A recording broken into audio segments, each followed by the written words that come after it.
Hi guys, welcome to the channel. My name is Niels van Roij. I'm a car designer and today I'm reviewing this, the Mercedes EQXX concept car, because, well, you asked for it. So, without any further ado, let's dive into this fully electric Mercedes-Benz concept car. 1,000 kilometers in one charge. We wanted the perfect shape, whatever values we had to achieve. Und da spielt die Aerodynamik die zentrale Rolle.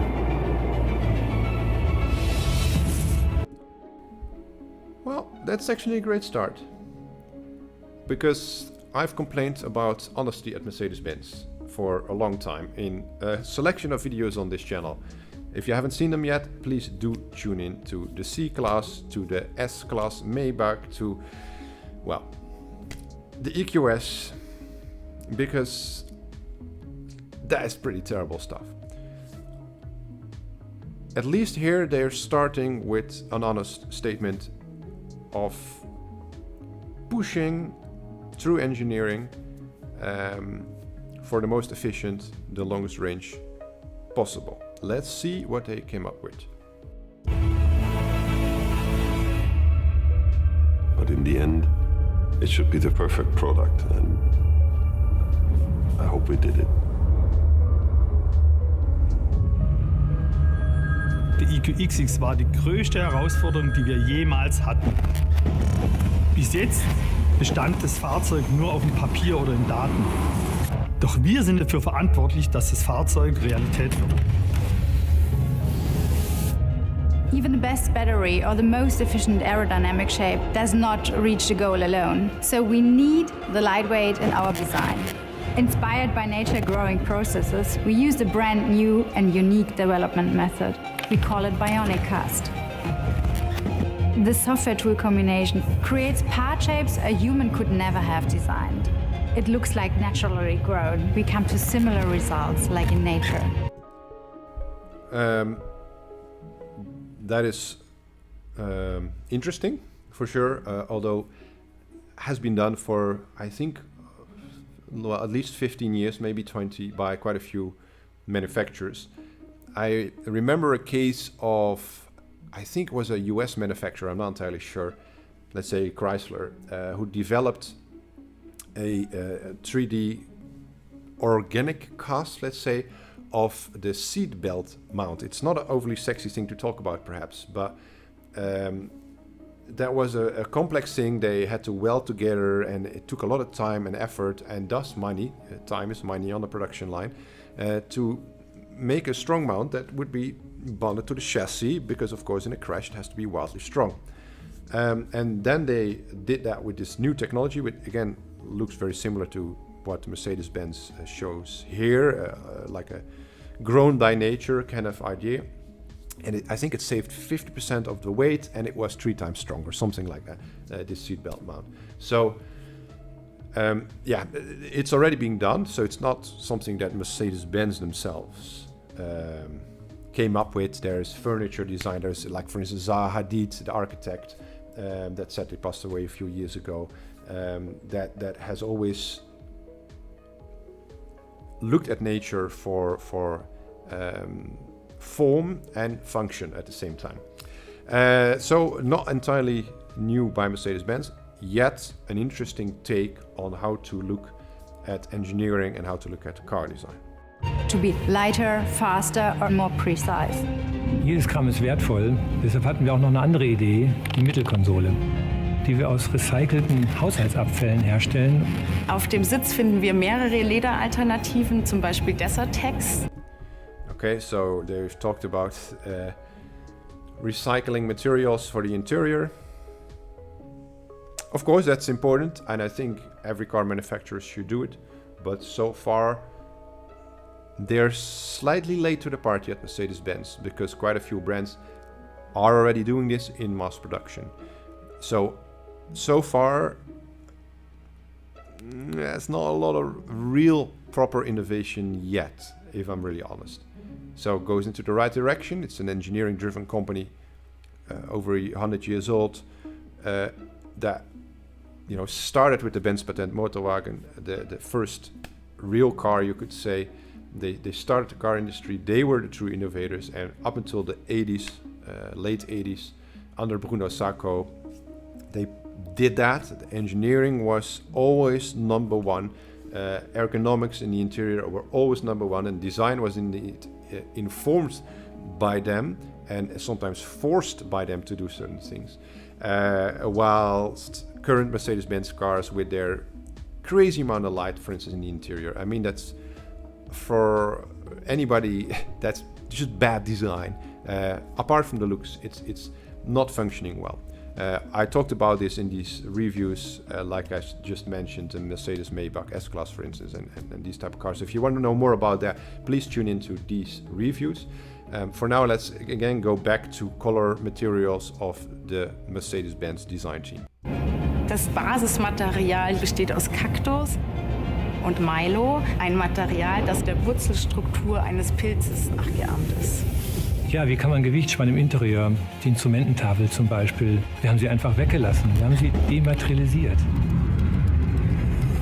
We have this amazing screen which goes from A to A pillar.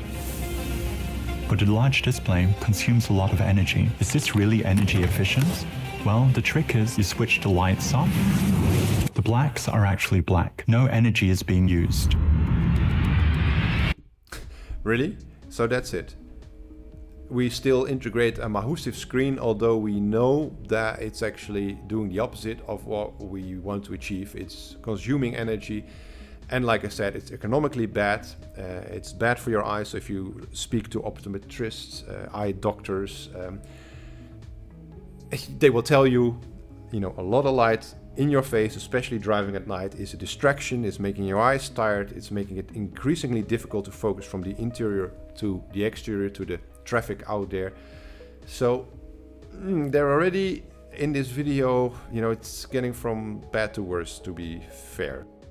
You as the driver have experience, but what you can't do is you can't look far down the road. The car sees the routes, the car sees the topology, but the car also feels the elements. This is the first vehicle we've ever built which has sensors to sense how hard the wind is blowing. It harvests energy from the sun through the solar panel and just recuperates and regenerates its battery. I mean, we can't get more efficient than that. Sometimes the wind is your friend. It pushes you along. The car communicates to you when the time is to take your foot off the pedal and just coast. Im EQXX erlebt der Fahrer Ruhe. The car communicates with the driver in different ways. Within the seat, you get haptic feedback. To give you signals, we have audio close to the ears that only the driver can hear. When man and machine work together, they can really empower each other. All das Know-how, all die Fähigkeiten, die wir die letzten Jahrzehnte gesammelt haben, kommen hier in ein Auto. It's not all known. It's not a home run. We have to push till the last second. That is the science proof. By the way, this video is shot in a Mercedes-Benz museum. Definitely worth having a look at. So I'm not overly positive to Mercedes-Benz very often, and it looks like in this video, sadly, it's the same again. But that's because of their own poor workmanship. The Mercedes-Benz museum, though, is in every single fiber Mercedes-Benz. They've shown their entire lineup, well, basically all the important cars out of their lineup, in the most Mercedes-Benz way possible, with fantastic architecture, great ways of displaying their products. There is a fantastic story from, important cars out of their lineup, but also important people driving their cars, from, let's say, the Pope to Arnold Schwarzenegger and Lady Diana with her beautiful 129 SL in dark red. So that's definitely a positive note in this video. The car is probably going to be crap, but at least the museum is going to be in is truly worthwhile. But it goes beyond that. The EQXX will enable man and machine to write history. Bei dem Auto ist es uns ganz gut gelungen.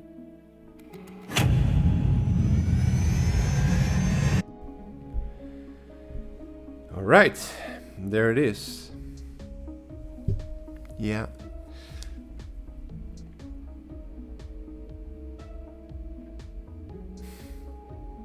Can't say it looks overly pretty.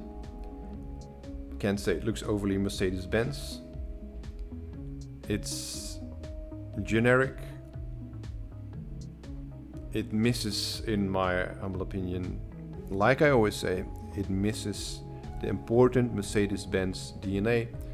It misses crispness, so cleanness, tautness. The W124 sculpture, for instance, the R129 that I just referred to. And it is possible, because remember the 911 video that I spoke about. So even if you have, let's say that the wind wants this surface to be like this, you can still make it appear at least a bit more crisp. And this is just not a blob, sadly. And of course it's very aerodynamic, but apparently it's not much better than an ordinary day Tesla Model S, which is, you know, an old car by all means. It's an old, over 10 years old piece of car design in its base. So with a tiny team, Tesla probably 15 years ago designed the Model S, and Mercedes-Benz with very deep pockets and a very big team for R&D didn't do a whole lot better for a concept car. So the video is slightly more down to earth.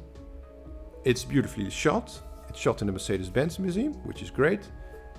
It's their real people speaking about the hard work they've put into this car. But design, not engineering, although also a little bit engineering, is letting the car down. This is unpleasantly short wheelbase. It's all just not there. The front end, fortunately, doesn't have a fake grille now, but it's still wildly angry and it's still all over the place. You know, this could have been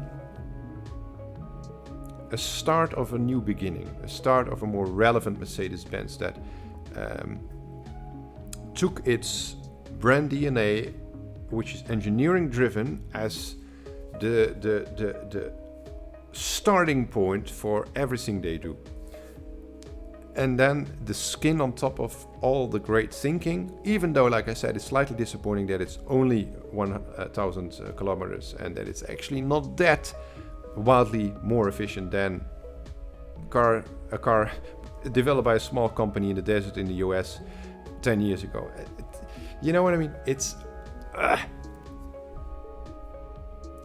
I'm disappointed, again, sadly, by a car that could have put Mercedes-Benz right on top of everybody else. Listen guys, you know, fantastic, you've all done your little electric cars, but we're Mercedes-Benz, and yes, we're maybe slightly arrogant and cocky, but our car is like a 200% better than yours. It's more nimble, it goes further on a charge, it's more aerodynamic, and it looks truly fantastic. The embodiment of Mercedes-Benz, here we are. And that's not what this car does, sadly. Looking at this front end, yeah, there's nothing. Take away the Mercedes-Benz badge on top of the bonnet.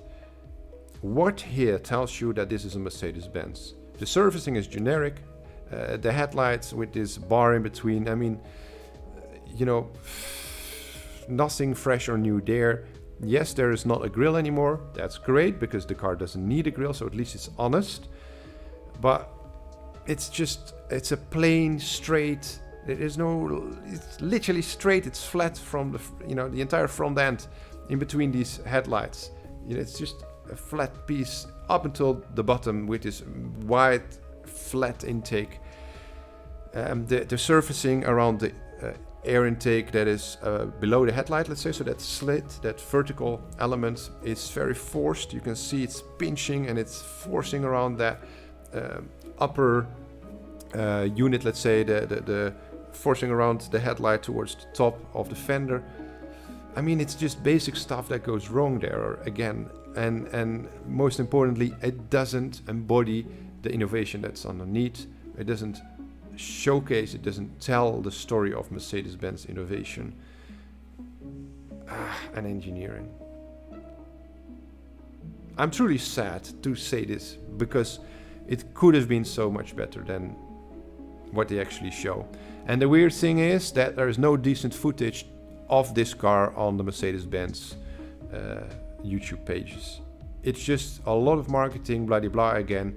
No proper walk-arounds like Volvo is doing, like Range Rover, Land Rover is doing, like Arrival is doing, like many other brands are doing. And yeah, it seems that this is still an issue at Mercedes-Benz, where they can't decide about who they actually are, and that they are actually a fantastic car brand making fantastic motor cars in the past. And the only thing they have to do is be honest. Honesty through design. Anyway, a slightly depressing end, perhaps, to what started as a very positive video, or a positive view towards the future. Let me know what you think of this concept car by Mercedes-Benz in the comments below. Do you like it? Do you dislike it? And please consider subscribing to the channel, because it helps us growing the Niels van Roij Design YouTube channel. Thank you for tuning in, and see you again next week. Bye bye.